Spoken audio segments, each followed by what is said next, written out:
Husband സ്റ്റേറ്റ്സിലേക്ക് പോയിട്ട് 6 വർഷമായി. ഇതിനിടയിൽ ഒരു തവണ വന്നു പോയത്. മോൻ 10th.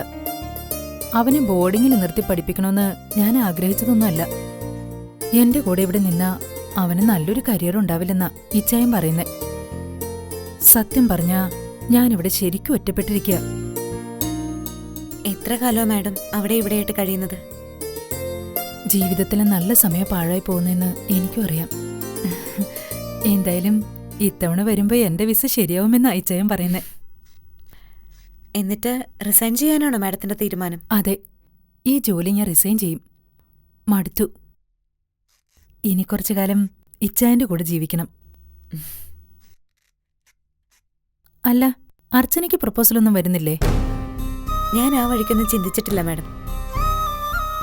അനിയത്തിയുടെ വിവാഹം ആദ്യം നടത്തേണ്ടത്. പഠിത്തത്തിൽ പിന്നിലായിരുന്നു അവള്. ഒരു സർക്കാർ ജോലി എന്നുള്ള പ്രതീക്ഷയൊന്നും അവക്കില്ല. അർച്ചനയുടെ ചിറ്റപ്പൻ എന്താ ജോലി? ചിറ്റപ്പൻ ലോറി ഡ്രൈവറായിരുന്നു. ഞങ്ങള് സാധാരണക്കാരാ മാഡം. ചിറ്റപ്പനിപ്പോ ഒരു ആക്സിഡന്റ് പറ്റി ചികിത്സയിലാ. അപ്പോ അനിയത്തിമാരുടെ കാര്യം അർച്ചന തന്നെ നോക്കണമല്ലേ? എനിക്കത് സന്തോഷമുള്ള കാര്യമാണ് മാഡം. എന്തായാലും അധിക കാലമൊന്നും ഞാനിവിടെ ഉണ്ടാവില്ല. പിന്നെ അർച്ചനയ്ക്ക് ഫാമിലി കൂടി വേണമെങ്കിൽ ഇങ്ങോട്ട് കൂട്ടിക്കൊണ്ടുവരാം. മോന, ഞാൻ അവനോട് സംസാരിക്കട്ടെ. ആ മോനെ, ആ പറടാ.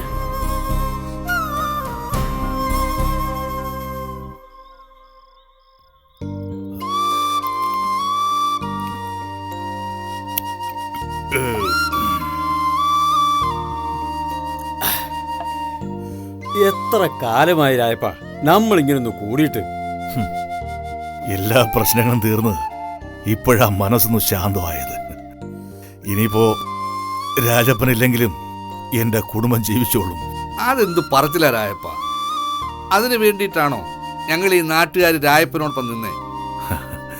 സന്തോഷം കൊണ്ട് പറഞ്ഞു പോയതാ ആശാനെ. അർച്ചനയുടെ താമസ സൗകര്യമൊക്കെ ശരിയായോ? കൂടെ ജോലി ചെയ്യുന്നൊരു സ്ത്രീക്കൊപ്പം അവള്. അതൊരു വാടക വീടാ. ഇതുപോലൊരു പെങ്കൊച്ചനെ ഞാൻ ജീവിതത്തിൽ കണ്ടിട്ടില്ല, ഇനിയൊട്ട് കാണത്തുമില്ല.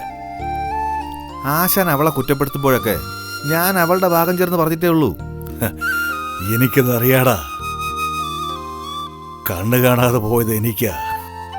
ആ കണ്ണ് അവള് തുറപ്പിച്ചു. ആശാൻ ഒരു ഓട്ടോമൊബൈൽ ഷോപ്പ് ഇട്ടെടുക്കാനുള്ള ആഗ്രഹം അവള് പ്രകടിപ്പിച്ചു. അതൊരു നല്ല കാര്യമാണ്. രായപ്പനിനി വണ്ടി ഓടിക്കാനൊന്നും പോവണ്ട. അതെന്ത് ബിസിനസ്സാ? പേര് മാത്രമേ അങ്ങനെയുള്ളൂ. വണ്ടിയുടെ പാർട്സ് ഒക്കെ വീഴുന്നൊരു കടയാ. പേര് കുറയ്ക്കാൻ പറ്റുമോ? എന്ത് ഷോപ്പായാലും എനിക്കവിടെ രായപ്പ ഒരു ജോലി തരണം. ഒരു പണിയില്ലാതെ മടുത്തു. ആശാന് നല്ല വരുമാനോ. കയ്യോ കാലോ പിടിച്ച് നേരെ ഇട്ടുകൊടുത്താ ചോദിക്കുന്ന കാശ് കിട്ടും. അവൾ അങ്ങനെ ഒരു ആഗ്രഹം പറഞ്ഞതേ ഉള്ളൂ. അത് നടക്കുമെങ്കിൽ എന്റെ കൂടെ വാച്ചരം കാണും. എന്താ, അതുപോലെ മതി. 10 കാശിന് വകയില്ലാത്തവനെന്ന് ഇനി എന്റെ ഭാര്യ എന്റെ മുഖത്ത് നോക്കി പറയരുത്. അതൊക്കെ വിടുവാച്ചറേ. പിന്നെ രായപ്പൂ, ചെവിളെ അകത്തു നമ്മുടെ കള്ളു കാർത്തിയാനി എവിടാന്നൊരു വിവരവും ഇല്ല. അവളെ വിറ്റെന്നാ ചെവിള എന്നോട് പറഞ്ഞത്. അത് നോണാ. അവളെ ആര് വാങ്ങാനാ? ഒരു കാര്യം പറയാതിരിക്കാൻ വയ്യ. തെന്മലയിലേ അവളുടെ കുറവുണ്ട്. ഇപ്പോൾ അവളിവിടെ ഉണ്ടായിരുന്നെങ്കിൽ കോടീശ്വരിയായേനെ. അവളെവിടെയോ നല്ല ബിസിനസ് നടത്തുന്നുണ്ട്. നിങ്ങൾ നോക്കിക്കോ. ഓട്ടത്തിനിടയിൽ ഞാൻ അവളെ കാണും. ആ, പറഞ്ഞു പറഞ്ഞ സമയം പോയി. മഴയും വരുന്നു. എന്നാ രായപ്പ ഇറങ്ങുക. പിന്നെ വീട്ടിലോട്ട് കയറുമ്പോ രായപ്പനെ ശ്യാമളയും പിള്ളേരും വഴക്കു പറയരുത്. അത് പിന്നെ ഇന്ന് സന്തോഷമുള്ള ദിവസമാണെന്ന് ശ്യാമളയ്ക്കും പിള്ളേർക്കും അറിയില്ല വാച്ചറേ. എന്നാലും പിരിയ ആശാനെ. അതെ അതെ, അതാ നല്ലത്. വാശാനെ. എന്നാ ശരി ആശാനെ. എന്നാ ഞാൻ വെക്കട്ടെ. ശരി ആശാനെ.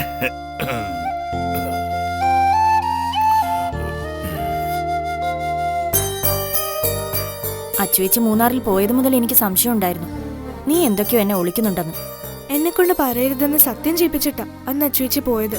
പിന്നെ എനിക്കിങ്ങനെ പറയാൻ പറ്റും? അമ്മ അച്ഛനോട് പറഞ്ഞോ? ഇല്ല, അച്ഛനത് അറിയണ്ട മക്കളെ. ദേ അച്ഛൻ വന്നല്ലോ. അച്ഛൻ അറിഞ്ഞാലും ഒരു പ്രശ്നവുമില്ല. നിങ്ങളിനി ഒന്നും ഒളിച്ചു വയ്ക്കണ്ട. അർച്ചന ഇപ്പോ എന്റെ സ്വന്തം മോളാ. എന്റെ മനസ്സില് അവളിപ്പോ പ്രകാശമാ. അവൾക്ക് ദോഷം വരണ ഒന്നും ഞാൻ ചെയ്യില്ല. വീട്ടുമുറ്റത്തുള്ള ഈ പരിപാടി അച്ഛൻ നിർത്തണം. ഇന്ന് ഒരു ദിവസത്തേക്ക് ഞങ്ങൾ ക്ഷമിച്ചു. എന്നും മദ്യപിച്ച് കൂട്ടുകൂടാൻ അച്ഛന്റെ കയ്യിൽ എവിടുന്നാടി കാശ്? കാശെന്തിനാ? സൽക്കരിക്കാൻ ആളുണ്ടല്ലോ.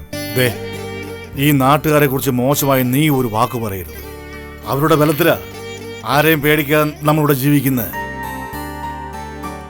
അർച്ചനയ്ക്ക് ജോലി കിട്ടിയ കാര്യം SP അറിയാതിരിക്കുവോ? അറിഞ്ഞാലെന്താ? ഇനി അവളുടെ മുന്നിൽ വരാൻ അയാള് വിറയ്ക്കും. ഇപ്പൊ ആരാടി അവള്? ബാങ്ക് ഉദ്യോഗസ്ഥയാ. അച്ഛൻ പറഞ്ഞ ശരിയാ. ഇനി അച്ചുവേച്ചി അന്വേഷിച്ച് അയാൾ വരില്ല. പിന്നെ അർച്ചനയൊന്ന് വിളിച്ചോടി. വിളിച്ചു. 10,000 രൂപ വാടക കൊടുക്കുന്ന വീടാന്ന്. പകുതി കാശ് അവള് കൊടുക്കണം. സൗകര്യമുള്ളൊരു വീട് കിട്ടിയതല്ലടി ഭാഗ്യം. ശനിയാഴ്ച വൈകിട്ട് വരുമെന്ന് പറഞ്ഞിട്ടുണ്ട്. അച്ചുവേച്ചി ഞങ്ങളെങ്ങോട്ട് വിളിച്ചിട്ടുണ്ട്. നിങ്ങൾ വാ, ചോറിപ്പോ പഴങ്കഞ്ഞി ആയിട്ടുണ്ടാവും. നീ അതിൽ കുറച്ച് വെള്ളം ഒഴിച്ചു വയ്ക്കടി. എനിക്കിനി ഒന്നും വേണ്ട. എന്റെ മനസ്സും വയറും നിറഞ്ഞ ദിവസമായിരുന്നു.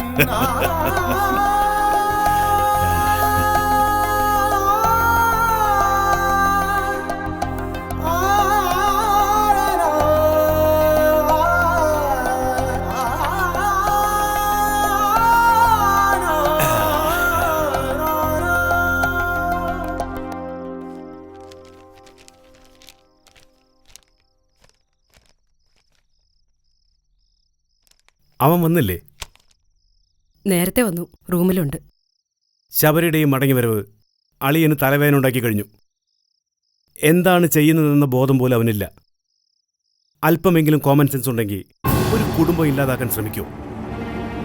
എത്ര സന്തോഷത്തോടെയാ കുഞ്ഞുമായി സുധി നിരഞ്ജനും ജീവിച്ചു പോകുന്നത്. അവിടെയാ മണ്ണടിഞ്ഞ പഴയ ചരിത്രമൊക്കെ അവൻ കുത്തിപ്പൊക്കാൻ ശ്രമിക്കുന്നത്. നിങ്ങളൊന്നും പറയരുത്. നിങ്ങൾ തമ്മിലൊരു ഏറ്റുമുട്ടലുണ്ടായ പിന്നെ ഇനി അവനിവിടെ നിൽക്കില്ല. എന്റെ സ്വഭാവം വെച്ചാണെങ്കിൽ അവൻ എന്നെ അടിച്ച് പുറത്താക്കിയാണ് ഞാൻ. നിന്നോർത്തിട്ടാണ് ഞാൻ ക്ഷമിക്കുന്നത്. അവൻ എങ്ങനെയൊക്കെ ശ്രമിച്ചാലും അർച്ചനെ പറ്റി ഒരു വിവരം കിട്ടാൻ പോകുന്നില്ല. അർച്ചന പ്രസവിച്ചോന്നാ അവനിപ്പോ അറിയേണ്ടത്. എന്നിട്ട് നീ എന്ത് പറഞ്ഞു? എനിക്കങ്ങനെ ഒരു തോന്നലുണ്ടെന്ന് പറഞ്ഞു. അവൻ പലതും പറഞ്ഞ് നിന്റെ കൂടെ കൂടും. അർച്ചന സുധിയുടെ കുഞ്ഞിനെ പ്രസവിച്ച സത്യം നിന്റെ മനസ്സിൽ നിന്ന് പുറത്തു പോകരുത്. നീ അതവനോട് പറഞ്ഞ സുധി അതറിയും. സുധിയിൽ മാത്രം അതിന്റെ പ്രത്യാഘാതം ഒതുങ്ങില്ല, ശബരിയുടെ ജീവിതത്തെ കൂടെ അത് ബാധിക്കും.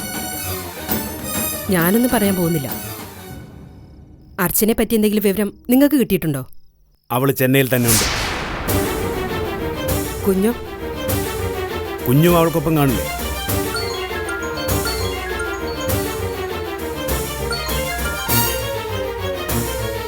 ഹലോ, അതെ, അഡ്വക്കേറ്റ് നടരാജനാണ്.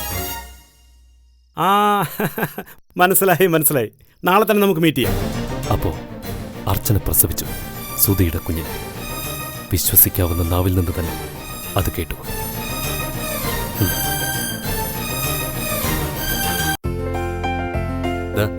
ഇതിത്രേ ഉള്ളൂ, മനസ്സിലായോ?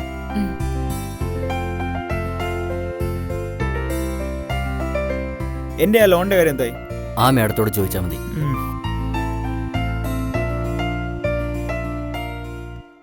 മാഡം, എൻ്റെ പേര് വിഷ്ണു.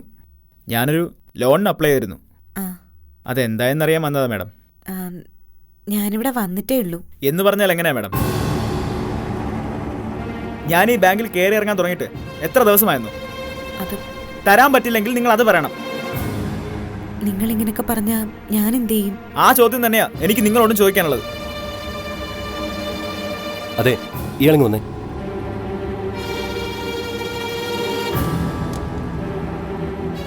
തന്റെ ഫയൽ മാനേജറുടെ അടുത്തേക്ക് പോയിട്ടുണ്ട്.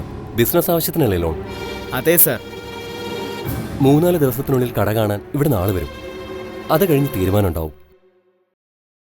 എടോ, ഓരോന്നിനും അതിൻ്റെതായ ഫോർമാലിറ്റീസ് ഉണ്ട്. ഞാനൊരു കടമുറിക്ക് ഡെപ്പോസിറ്റ് കൊടുത്തിരിക്കുക. സഹി ഇട്ടാ സാറേ ഞാനിവിടെ വന്നത്. നിങ്ങളിപ്പോൾ ചെല്ല്. കട നോക്കാൻ വരുന്ന വിവരം നിങ്ങളെ വിളിച്ചറിയിക്കും. ഇനി ഞാൻ ഇതും പറഞ്ഞ് ഇങ്ങോട്ട് വരില്ല സാർ. പണം വാങ്ങാൻ താൻ വന്നാൽ മതി. ശരി സാർ. അതെ, ഇവർ പുതിയ അപ്പോയിൻമെന്റാ. സംസാരിക്കുമ്പോൾ കുറച്ച് മയത്തിലൊക്കെ ആവാം. Sorry madam.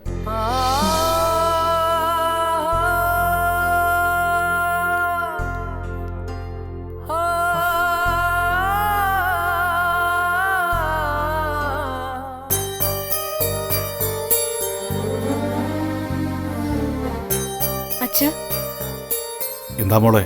ഞാനും രവിതിയും കൂടെ നാളെ അച്ചുവെച്ച് കാണാൻ പോട്ടെ അച്ഛാ. അവള് നാളെ വരുമെന്നല്ലടി മോളെ പറഞ്ഞേ. പോയിട്ട് ഒരാഴ്ച തികഞ്ഞില്ല. പിന്നെ അച്ചുവെച്ചിയുടെ കൂടെയുള്ള സ്ത്രീ അവിടെ തന്നെ ഉണ്ട്. അത് ഹോസ്റ്റലൊന്നും അല്ലല്ലോ അച്ഛാ. അവര് സ്വന്തം വീട്ടിലേക്ക് പോവാത്തതുകൊണ്ടാ അച്ചുവേച്ചിയും വരാൻ മടിക്കുന്നത്. എവിടെയാ അവരുടെ സ്വന്തം സ്ഥലം? മൂവാറ്റുപുഴയ്ക്കടുത്ത് എവിടെയാണ്. ഭർത്താവ് അമേരിക്കയിലാണത്രേ. മോൻ ഊട്ടിയിലൊരു ബോർഡിംഗ് സ്കൂളിലും. പിന്നെ ഇവിടുന്ന് അച്ചുവേച്ചിയുടെ കുറച്ച് ഡ്രസ്സുകളും കൂടി കൊണ്ടുപോകാനുണ്ട്. നിങ്ങളെ കൊണ്ട് അവിടെ ചെന്നെത്താൻ പറ്റുമോ? റാന്നിയിലിറങ്ങിയ വീട്ടിലേക്കുള്ള വഴിയൊക്കെ അച്ചുവേച്ചി പറഞ്ഞു തരും. അച്ചുവെച്ച് ബസ് സ്റ്റാൻഡിൽ വന്ന് നിൽക്കാന്ന് എന്നോട് പറഞ്ഞ്. ആ, എന്നാ നിങ്ങൾ പോയിട്ട് വാ. അവള് താമസിക്കുന്ന സ്ഥലം അറിഞ്ഞിരിക്കേണ്ടത് നല്ലത് തന്നെ. നീ ചെന്ന് അച്ചുവേച്ചിയുടെ നല്ല ഡ്രസ്സൊക്കെ എടുത്ത് പാക്ക് ചെയ്യ്. മോശമായതൊന്നും കൊണ്ടുപോകാൻ പാടില്ല. അവിടെ കൂടെ താമസിക്കുന്നതേ നല്ല കാശുകാരിയാ. അവര് കാശുകാരിയെ നമുക്കെന്താ? അതിനൊത്തു തുള്ളുന്നവളല്ല അച്ചുവെച്ചി.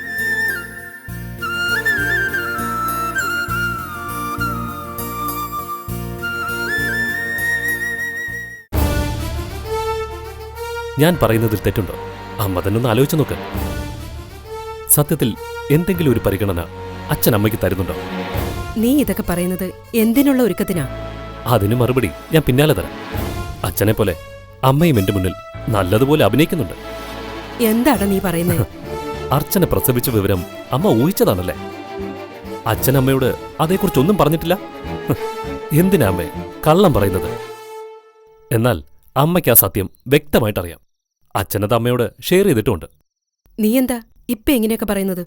എന്നിൽ നിന്ന് ഒന്നും മറച്ചു വെക്കണ്ടമ്മേ. നിങ്ങൾ സംസാരിക്കുന്നത് ഞാൻ കേട്ടു. ഇപ്പൊ എന്താ അമ്മയ്ക്ക് ഉത്തരം മുട്ടിപ്പോയോ? അവള് പ്രസവിച്ചാലെന്ത് ഇല്ലെങ്കിലെന്ത്, അതൊന്നും എന്നെ ബാധിക്കുന്ന കാര്യങ്ങളല്ല. പക്ഷേ എന്നെ അത് ബാധിക്കും. നിനക്ക് അർച്ചനെ പറ്റിയല്ലാതെ മറ്റൊന്നും പറയാനില്ലേ? എന്റെ മുന്നിൽ ഈ ഒരു വിഷയം മാത്രമേ ഉള്ളൂ. എന്തിനാ അമ്മേ ഇപ്പോഴും അങ്കിളിനും ആന്റിക്കും വേണ്ടി ഇങ്ങനെ വക്കാലത്ത് പിടിക്കുന്നത്? അവര് അമ്മയ്ക്ക് കൽപ്പിച്ചിട്ടുള്ള വില എന്താണെന്ന് വല്ല ബോധമുണ്ടോ? എനിക്കിപ്പോ അമ്മയോട് തോന്നുന്നത് സഹതാപവും സങ്കടമാണ്. എന്റെ അമ്മയെ അവരിങ്ങനെയാണല്ലോ കാണുന്നതെന്നോർത്ത്. നീ എന്നിൽ നിന്ന് ഓരോന്ന് ഇട്ടെടുക്കാനുള്ള ഭാവമാണെന്ന് എനിക്കറിയാം. കുട്ടികളെ പഠിപ്പിക്കുന്ന ടീച്ചറാ ഞാൻ. ഞാൻ ചോദിക്കുന്നതിന് അമ്മ മറുപടി താ. എല്ലാ വിവരങ്ങളും ആന്റി അമ്മയോട് ഷെയർ ചെയ്യാറുണ്ടോ? ജയന്തിക്ക് എന്നിൽ നിന്നും ഒന്നും മറച്ചു വെക്കാനില്ല. ആത്മാർത്ഥത കൂടിപ്പോയിട്ടാവും സുധിയും നിരഞ്ജനയും കുഞ്ഞും മടങ്ങി വന്ന വിവരം ആന്റി അമ്മയോട് പറയാതിരുന്നത്. അതോ വിളിച്ചറിയിച്ചോ? എങ്കിലെന്തേ അവരുടെ കുഞ്ഞിനെ കാണാൻ അമ്മ പോവാത്തത്? അവര് തിരിച്ചു വന്നെന്ന് നീ പറഞ്ഞാ ഞാൻ വിശ്വസിക്കില്ല. പെരുമ്പടപ്പിൽ അവരെത്തിയെങ്കിൽ എന്തിനെന്നെ മറച്ചു വെക്കണം? അവര് പെരുമ്പടപ്പിലല്ല വന്നത്, എറണാകുളത്തേക്കാ. അവിടെ താമസമായിട്ട് കുറേ ദിവസമായി. ഞാൻ കള്ളം പറയുന്നതല്ല. അമ്മ ചെന്ന് ആന്റിയോട് ചോദിക്കും. സുധി ബാങ്കിൽ ജോലിക്ക് പോയി തുടങ്ങിയെന്നാ എനിക്ക് കിട്ടിയ വിവരം. കാര്യങ്ങളൊക്കെ അച്ഛനും അറിയാം. നീ പറഞ്ഞത് സത്യമാണെങ്കിൽ ഇനി ജയന്തിയുമായിട്ട് ഒരു ബന്ധം എനിക്കുണ്ടാവില്ല. അമ്മയുമായി നല്ലൊരു ബന്ധം അവർക്ക് വേണമെങ്കിൽ ഈ വിവരം ഒളിച്ചു വയ്ക്കൂ. ഒരു കുഞ്ഞുമായിട്ടല്ലേ അവര് തിരിച്ചു വന്നത്. അതിനെ കാണാൻ പോലും അവരമ്മയെ വിളിച്ചില്ലല്ലോ. സുധി തിരിച്ചു വന്നത് അമ്മ അറിഞ്ഞാൽ അമ്മ എന്തെങ്കിലും കുഴപ്പങ്ങൾ വരുത്തി വയ്ക്കുമെന്നല്ലേ ഇതിന്ന് മനസ്സിലാക്കാൻ? എല്ലാ അർത്ഥത്തിലും അമ്മ അവരെ ഒറ്റപ്പെടുത്തി കഴിഞ്ഞു. അച്ഛൻ കൂടി അതിനെ സപ്പോർട്ട് ചെയ്യുന്നു. ഇനിയെങ്കിലും അവർക്ക് വേണ്ടി വാദവുമായി അമ്മ എന്റെ മുന്നിലേക്ക് വരരുത്.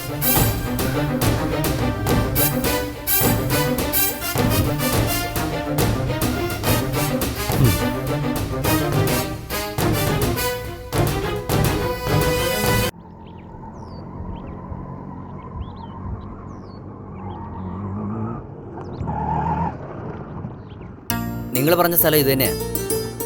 എത്രയായി? 50 രൂപ.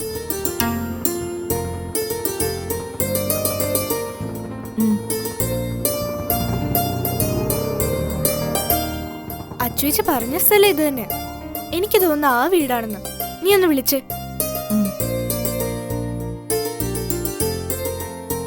നമ്മള് വീടിന് മുന്നിലുണ്ടെന്ന് പറ. കോള് പോകുന്നില്ല. ഒരാവശ്യം വന്നാ ഇങ്ങനെയാ. നീ ഒന്ന് റീസ്റ്റാർട്ട് ചെയ്തിട്ട് വിളിച്ചു നോക്ക്.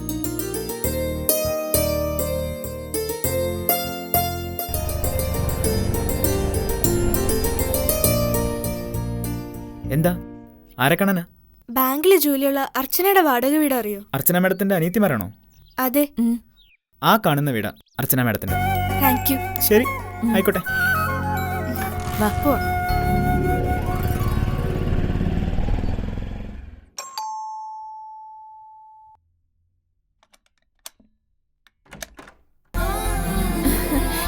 അച്ചുവെച്ചി കയറി വാ. ചേച്ചി, നിങ്ങളെന്ത് ബസ് സ്റ്റാൻഡിൽ എത്തിട്ട് വിളിക്കാതിരുന്നേ? ചേച്ചി പറഞ്ഞ വഴി വെച്ച് ഞങ്ങൾ ഇങ്ങ് പോന്നു. അല്ല, അർച്ചനയുടെ അനിയത്തിമാരല്ലേ? ഇത് രേവതി, ഇത് അമ്പിളി. ഓ, നിങ്ങളെ കണ്ടിട്ടില്ലെന്നേ ഉള്ളൂ. പക്ഷെ എല്ലാ കാര്യങ്ങളും അർച്ചന പറഞ്ഞ് എനിക്കറിയാം. മോളെ നീറ്റ് എക്സാം എഴുതി നിൽക്കുകയാണല്ലേ? അതെ മാഡം. അർച്ചന അവർക്ക് ചായ കൊടുക്ക്. വിശേഷങ്ങളൊക്കെ പറയേ. ഞാൻ ഡ്രസ്സ് ഒന്ന് അയൺ ചെയ്തിട്ട് വരാം. നിങ്ങൾ വാ, ചായയൊക്കെ പിന്നെ ആവാം. ആദ്യം വിശേഷങ്ങളൊക്കെ പറ. ജോലിയിൽ എന്തെങ്കിലും ബുദ്ധിമുട്ടുണ്ടോ അച്ചേച്ചി? ഒരു ബുദ്ധിമുട്ടും ഇല്ല മോളെ. സഹായിക്കാൻ മനസ്സുള്ളവരെല്ലാവരും. നല്ല വീടാണല്ലോ. വലിയ വാടകയൊക്കെ കൊടുക്കണ്ടേ? 10,000 രൂപ കൊടുക്കണം മോളെ. 10,000 രൂപയോ? രണ്ടുപേരും കൂടി ആവുമ്പോ കുഴപ്പമില്ല.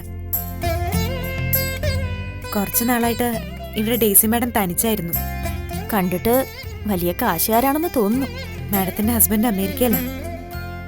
പുള്ളിക്കാരൻ വന്നാ മാഡം ബാങ്കിലെ ജോലി റിസൈൻ ചെയ്യും. ജോലി കളയാനോ? ഡെയ്സി മാഡത്തിന് ജീവിക്കാൻ ജോലിയൊന്നും വേണ്ട മോളെ.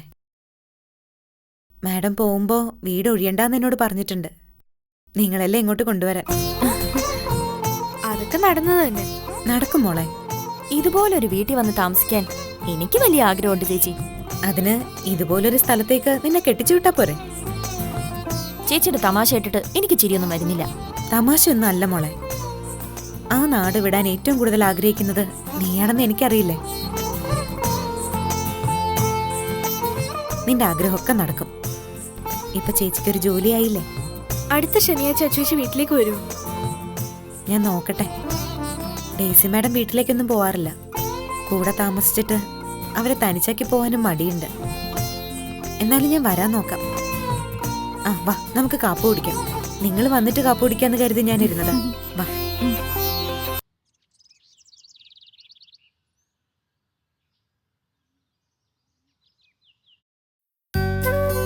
ആഹാ, മോനെവിടെ?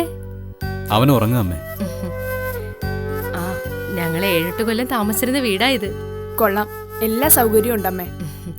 എന്തുകൊണ്ട് നിങ്ങൾ ഇങ്ങോട്ട് മാറിയത് തന്നെയാ നല്ലത്. ഞങ്ങൾക്ക് വന്നു പോകാനും എളുപ്പമായി. അമ്മ ഇന്ന് തന്നെ തിരിച്ചു പോകുന്നുണ്ടോ? പോകാതെ പിന്നെ വിശ്വേട്ട റെയിൽവേ സ്റ്റേഷനിൽ വന്നോളൂ.